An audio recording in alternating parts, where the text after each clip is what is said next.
భరద్వాజ్ గారు, ముఖ్యంగా ఏంటంటే మెగాస్టార్ చిరంజీవి గారి చారిటబుల్ ట్రస్ట్కు కేంద్రం శుభవార్త చెప్పినట్టే అనుకోవాలి. ఎందుకనంటే ఇకపై నుంచి విదేశాల నుంచి వచ్చే విరాళాలు కూడా తీసుకోవచ్చు అన్నట్టు కూడా కేంద్రం చెప్పిన పరిస్థితి. సో ముఖ్యంగా దీన్ని రాజకీయంగా మాట్లాడుకోవచ్చా, లేకపోతే నార్మల్గా పాలసీ పరంగానే కేంద్రం ఈ రకంగా చెప్పిందా అంటే ఏం చెప్తారు సార్?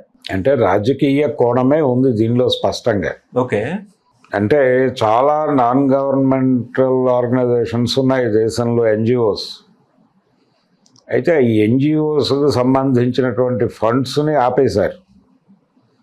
పర్టికులర్గా నరేంద్ర మోడీ గారు అధికారంలోకి వచ్చిన తర్వాత ఎన్జిఓలు అన్నీ కష్టాల్లోనే ఉన్నాయి. ఎవరికి కూడా అంటే ఫండింగ్ ఇవ్వటం లేదు, గవర్నమెంట్ ఇవ్వాల్సినటువంటి ఫండింగ్ ఇవ్వటం లేదు. ఎక్స్టర్నల్గా బయట నుంచి తెచ్చుకునేటువంటి ఫండింగ్ని అలౌ చేయట్లా. ఇప్పుడు చిరంజీవి గారిని అలౌ చేశారు. ఎందుకు అలౌ చేశారు అంటే చిరంజీవి గారికి ఒక బ్రాండ్ ఉంది. ఆయన నరేంద్ర మోడీ గారితో సన్నిహితంగా ఉంటున్నాడు, అలాగే భారతీయ జనతా పార్టీతో కూడా సన్నిహితంగా వ్యవహరిస్తున్నాడు. వాళ్ళ తమ్ముడు పవన్ కళ్యాణ్ ఎన్డీఏలో ఉన్నాడు భాగస్వామిగా. జనసేన పార్టీ ఎన్డీఏతో నడుస్తోంది, ఎన్డీఏలో ఉంది. కాబట్టి ఇవన్నీ కలిసి చిరంజీవి గారికి ఒక ప్రత్యేకమైనటువంటి వెసులుబాటు కల్పించాయి. మిగిలిన ఎన్జిఓలు వేటికి కూడా, ఇప్పుడు వ్యవసాయ రంగంలో పనిచేస్తున్నటువంటి ఎన్జిఓలు అనేకం ఉన్నాయి, వాటి వేటికి కూడా ఫండ్స్ రావట్లేదు. బయట నుంచి తెచ్చుకోవడానికి అవకాశం ఇవ్వట్లేదు. ఇక్కడ అంతకు ముందు వస్తున్నటువంటి వివిధ డిపార్ట్మెంట్ల నుంచి వస్తున్నటువంటి గ్రాంట్లు కూడా ఆపేశారు. ఇది ఒక కుట్రపూరితమైనటువంటి కోణం ఉంది. ఈ కుట్రపూరిత కోణాన్ని ఎక్స్పోజ్ చేయవలసినటువంటి అవసరం ఉంది. ఎందుకు ఈ ఏరియా అసలు ఎన్జిఓస్ని ఎందుకు ప్రమోట్ చేశారో దశలో కాంగ్రెస్ ప్రభుత్వం తనంతట తానుగా సంక్షేమ రంగం నుంచి వెనక్కి వెళ్ళటం మొదలుపెట్టిన టైంలో ఎన్జిఓల ద్వారా, అంటే ఆ ప్రభుత్వం సంక్షేమ రంగం నుంచి వెనక్కెడుతోంది అనగానే జనాలకు ఒక పెయిన్ మొదలవుతుంది. ఆ పెయిన్ జనాలకు తెలియకుండా ఉండటం కోసం ఎన్జిఓ అనేటువంటి ఒక ఇంజెక్షన్ చేశారు అప్పుడు.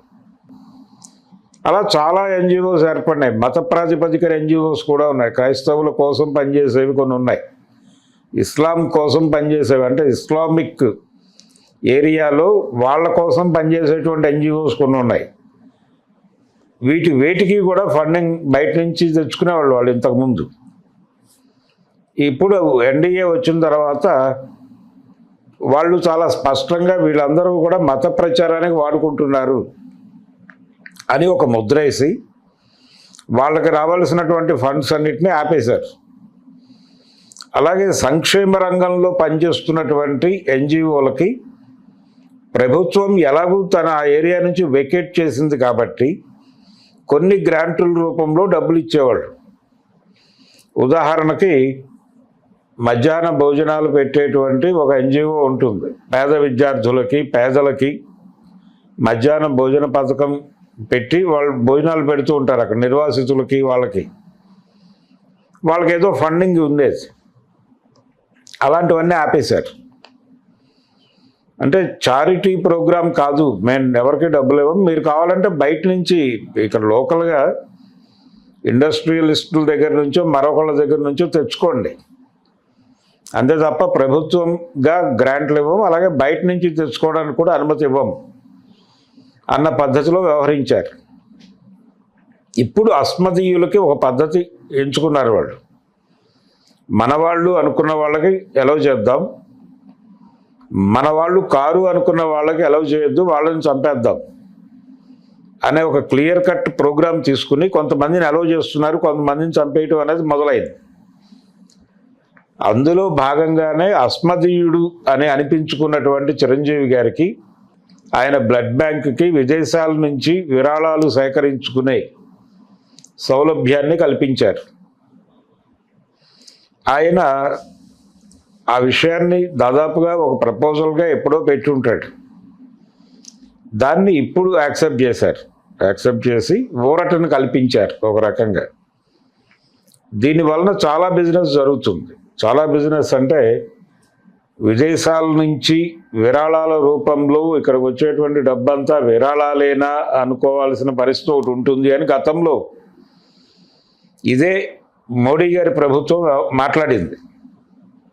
మరి రేపు చిరంజీవి గారి బ్లడ్ బ్యాంక్కి వచ్చే విరాళాలు కూడా టోటల్గా ఒక కాజు కోసం వస్తున్న విరాళాలే అని అనుకోవాలా జనాలు? చిరంజీవి గారికి వచ్చే విరాళాలేమో ఆయన కాజు కోసం వచ్చేవి గాను, మిగిలిన వాళ్ళకు వచ్చే విరాళాలేమో వాళ్ళ స్వప్రయోజనాల కోసం వచ్చే విరాళాలు గాను ఎలా కేటగారికల్గా విడదీస్తారు మీరు? మీ దగ్గర ఉన్న విభజన స్కేల్ ఏమిటి అంటే సమాధానం ఉండదు అక్కడ. కానీ అయిన వాళ్ళకి ఆకుల్లోనూ కాని వాళ్ళకి కంచాల్లోనూ అని మనకు ఒక సామెత ఉంది.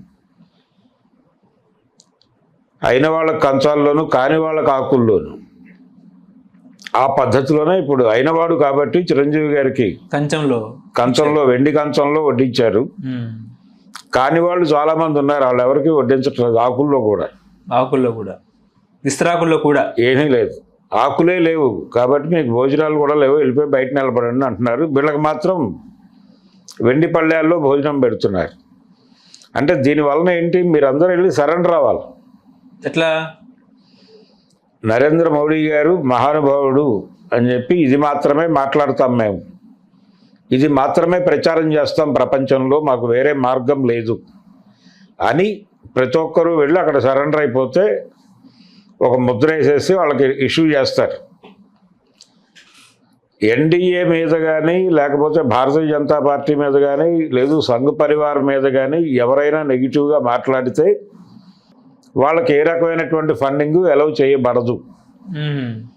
అందుకని ప్రతి ఒక్కరూ కూడా సరెండర్ అయిపోయి లొంగిపోయి మా దగ్గర ముద్ర